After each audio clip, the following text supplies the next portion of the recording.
Morning student class 7। मैं पिछली class में आपको बताया था चैप्टर 1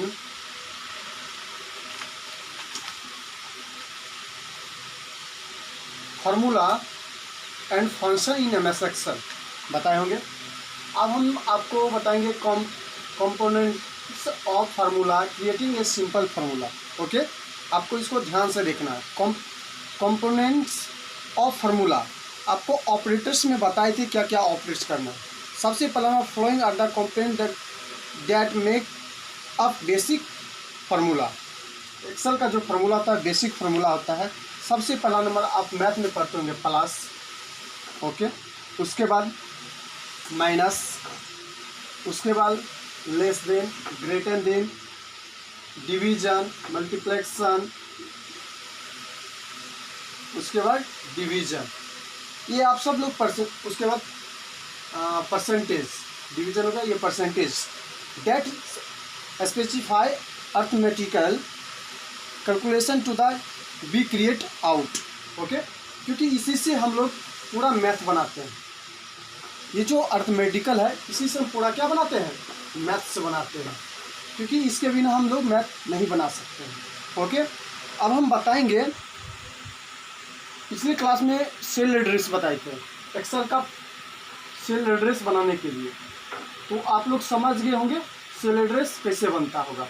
पहले एरो देना पड़ेगा, उसके बाद रो देना पड़ेगा, उसके बाद इसका नामांकन करना पड़ेगा, इसका नाम एड्रेस देना पड़ेगा 1 2 3 4 5, फिर उसके बाद ABCD हो गया। इस सेल एड्रेस हम डाल सकते हैं। जैसे ये B पूरा हुआ, इस सेल में B है तो B2 हो जाएगा। ये C सेल में है, इसमें लिखेंगे तो C3 हो जाएगा। ये है D5 में है तो D5 आ जाएगा। तो ये सेल एड्रेस हुआ।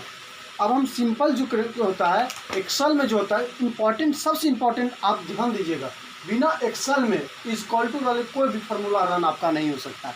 तो मोस्ट जो होता है ये मोस्ट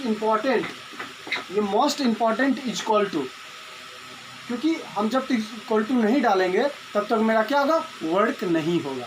तो आप ध्यान से इक्वल टू डालना मत भूलिए। ओके, जब भी फार्मूला जब भी लैब कीजिएगा तो compound of the complex formula.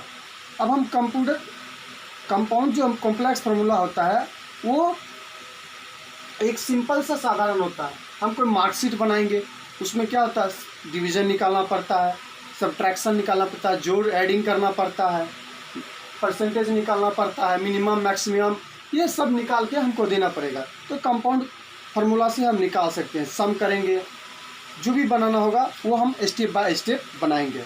तो टेक्स्ट फार्मूला, अब टेक्स्ट फार्मूला यूनिक टाइप करना पड़ेगा। टेक्स्ट फार्मूला से भी हम लिख सकते हैं text formula use to the chapter the starting value joining the style wedge connection staring the bit added the using symbol. हम सिंबल से यानी डाल सकते हैं। ठीक, उसके बाद हम क्या करेंगे, सेल रेफरेंस। सेल रेफरेंस आप समझते होंगे। हम लैब अगर जो ऐसे तो इम्पॉसिबल है, लैब हम बताएंगे कभी एक्सेल में, तो सेल का रेफरेंस होता है। हम इस सेल को सिलेक्ट करना चाहेंगे तो सेल में जाके सबसे पहला नंबर हम सेल पे क्लिक करेंगे और सेल रेफरेंस हम कर सकते हैं। उसके बाद टाइप्स ऑफ सेल रेफरेंस, यानी कौन कौन सा टाइप का होना चाहिए वो हो जाएगा। उसके बाद रिलेटिव सेल रेफरेंस, अब किस में कन्वर्ट करना है। जैसे हमको ये क्या करना है, इस सेल को जैसे 2 है यहाँ पे और यहाँ पे 4 है, तो हम इसका निकालना चाहेंगे कि दोनों का जोड़ के यहाँ पे 6 आना चाहिए। तो 6 आ सकता है, हाँ बिल्कुल आ सकता है। तो हम इसका रेफरेंस में डाल के ये हम आपको बताएंगे। उसके बाद है मिक्सेड द सेल रेफरेंस। अब मिक्स करके यानी सबको मिक्स कर करके हम इसको सेल को एड्रेस हम बना सकते हैं। उसके बाद function in MS Excel 2010, function in MS Excel 2010, a function in the different formula that performance calculated using value particular order function can use to carry out simple as will be complex calculation.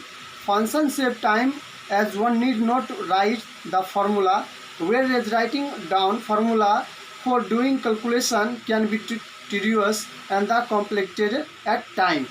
Part of function, हम part of function बताएंगे। हम सबका formula अब हम आपको बताएंगे। तो तो नेक्स्ट में हम आपको टोटल का फार्मूला यानी जोड़ने का फार्मूला, घटाने का फार्मूला, डिवीज़न का, मैक्सिमम का, मिनिमम का हम बताएंगे और आपका चैप्टर ये ख़त्म हो जाएगा यानी चैप्टर 1। Okay, thank you. आप इसको बढ़िया से पढ़ लीजिएगा और पूरे बुक को पढ़ लीजिएगा अच्छे से, उसके बाद मैं आपको क्वेश्चन आंसर लिखवा दूँगा। Thank you.